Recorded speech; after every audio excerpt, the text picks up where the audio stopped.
We shall not be moved. Ladies and gentlemen, we have another win.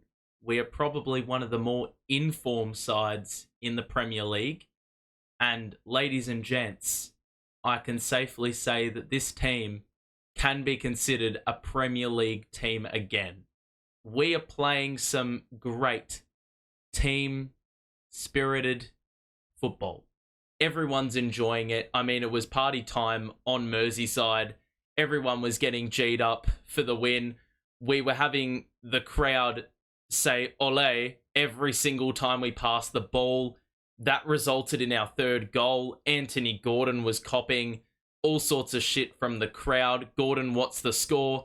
I mean, you couldn't really ask for much more from a game like this. A convincing 3-0 win in the end. And it looked like in the first half it was going to be another case of what had been the story of the season. A lot of shots, not being very opportunistic, missing sitters, and then the opposition obviously capitalising with the few chances they had. But today, we well and truly put this game to bed. Trippier obviously made a shit ton of errors. I saw an Instagram comment saying that Trippier decided to join us and be the 12th man in honour of that 10-point deduction. You know, in tribute of the deduction, he wanted to ensure that we were playing against 10 men. So that was a nice little bit of, should I say, shithousery on social media. We saw plenty of that. But let's dive into the review, honestly. I think let's first talk about the goals, and the goals were facilitated by our two, wingers, but one of those was playing in a more central role today. Jack Harrison, I could give player of the game to anyone. We're going to put that on hold for a second. I'm going to talk about the goals first. I think a really underrated part of the first goal, Dwight McNeil's goal, DCL, people on Twitter were saying that this guy couldn't hit a barn door. If he had had 5 shots of vodka, he'd still be sober. That's probably a great way to sum it up. He missed one from point blank range. I think my nan could have scored that. The first goal, it shows a little nuancy detail that DCL brings as a pretty potent striker. He brings or drags attention away from the guy that's actually bringing the ball forward. In this case, Dwight McNeil was bringing the ball forward, and obviously we know he's a left footer. DCL was to Dwight's left, and he was able to drag a defender away, which perhaps would have blocked Dwight from getting the shot off. So I think that is a really underrated part of the first goal. That allowed Dwight to favour that left side and be able to get off a clean shot, one that was measured, one that he could actually angle into the top right-hand corner. It didn't quite reach top bins, but you know what I'm saying? It permitted him to be able to utilise his strengths. And I do think that the way we ran out our starting 11 today really embodied, and helped capitalize on the strengths of certain plays and probably masked the flaws of others. The second goal, I think a really underrated part of that goal was that Jack Harrison, they were trying to push the play, obviously trailing 1-0, and I think the keeper had just got it. He was trying to push it out to Trippier, and Jack Harrison closed down with pace and was able to disrupt that progressive play that they were trying to play. And obviously, we saw the results of that. Jack Harrison brings the ball forward. Dwight McNeil with a dummy. I don't think he was actually intending that because, it didn't look natural for 1 second. But obviously, Dukes with an excellent finish. And the third goal, apparently, it was a 29-pass sequence. And Anthony Gordon absolutely got done in to the next postcode when Mikalenko was able to turn him. So speaking of which, he's going to be my player of the game today. I feel like Miko is embodying the transformation of this team because now he's playing with confidence, he's playing with consistency, he's very reliable, and I think that embodies the sorts of contributions we're getting all over the park now. They're consistent ones, it's a group of players you can rely on more often than not. We don't have too many passengers and they're doing their role. It's really that simple. It's great to see from him. There were moments where potentially a ball could have gotten over the back, but Miko was there anticipating it, very alert, very reactive. And I think, I mean, obviously that Gordon, or that turn on Gordon, was just, you know, the cherry on top as the fans were saying ole with every single pass.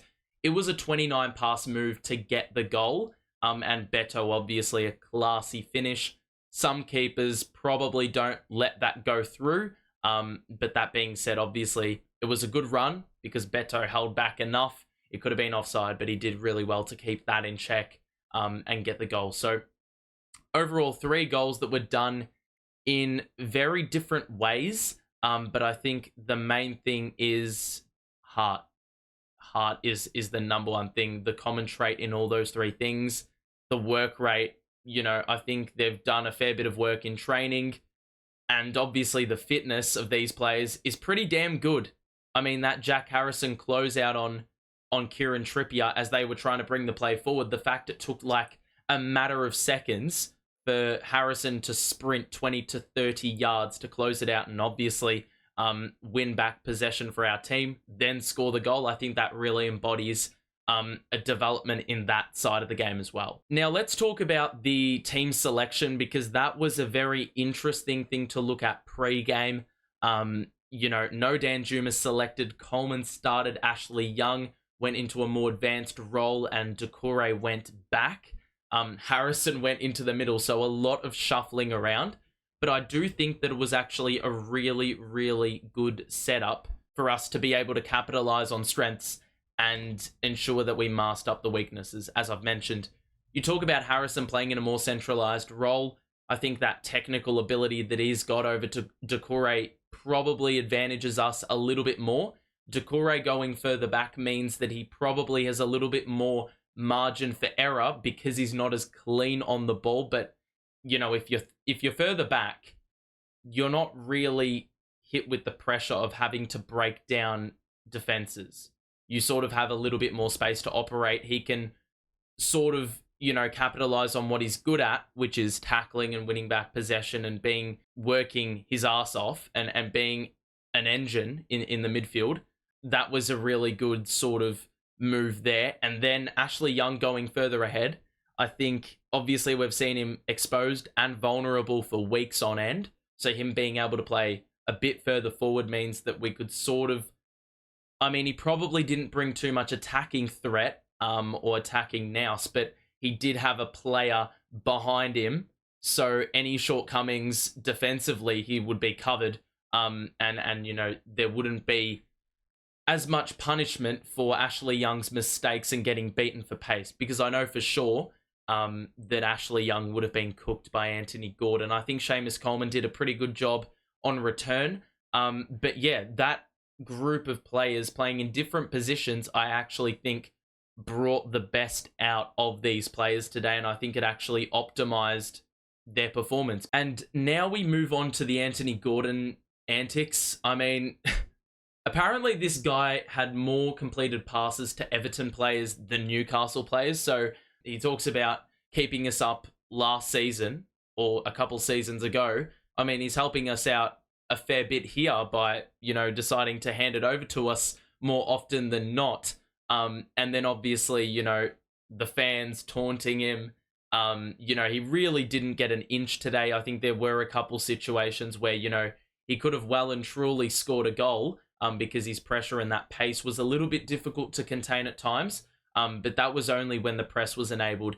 Outside of that, I mean, the goal was never really tested. There was an Isaac header in the first half, which could have easily gone through. But outside of that, they really did not have a sniff. I do think the centre-back pairing of Branthwaite and Tarkovsky, I think they also embody, they're very symbolic of the consistency that we now have because, you know, every week I feel like I'm talking about them and Mikalenko being very, very solid and sturdy at the back. They don't give too much away. Tarkovsky had a few bad moments, but that aside, I think he was great today. There were a couple times where he looked done for pace, but was able to make up the ground. And there was a vital block in the first half as well, which I think those little 1%er sort of things, I think are really, really handy when you look back on the game and you see the moments where the game was won, and those little moments right there count for so much more than they, seem at first glance. So, man, I mean, we are on top of the world. If we didn't have the point deduction, we would have been in the top 10. Let that sink in. We've already, 15 games into the season, we have won and drawn more games than we've lost. So less than half of the games we've played have been losses, which, I mean, same could not be said last season. It's crazy to see how far we've come in 12 months. A lot has changed, and now this is a team which I can fully get behind because I know they're playing for the shirt.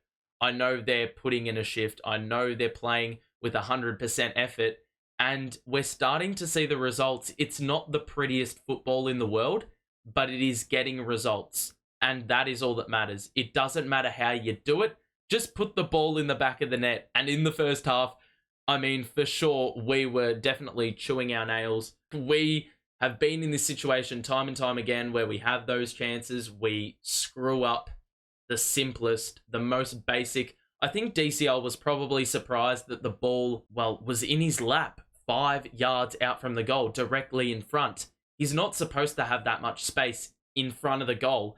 And he probably thought it was offside as well. So maybe that put him off a little bit and the external sort of rushed in. But look, it was good to see him still getting involved. And he does the little things as well. Like we've mentioned the importance of little things contributing to big moments. And as I've said many times in this episode, DCL's little subtle movement away from Dwight McNeil gave him the space to get the shot off. So those little things you value.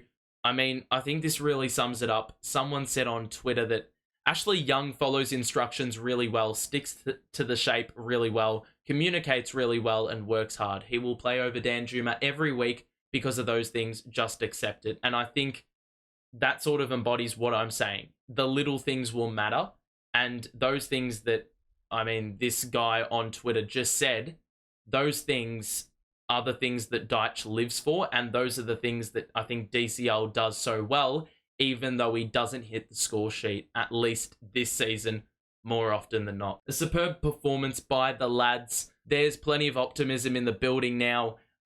It's a great team to watch, and you can go into every match knowing with confidence that there is a chance of winning. We're not going into the game deluded, possessing false hope, just hoping something will happen when it doesn't. I mean, we're seeing exactly what this team is capable of. Thank you for tuning in. If you did enjoy, make sure to drop a like and subscribe. We will see you soon. Up the toffees.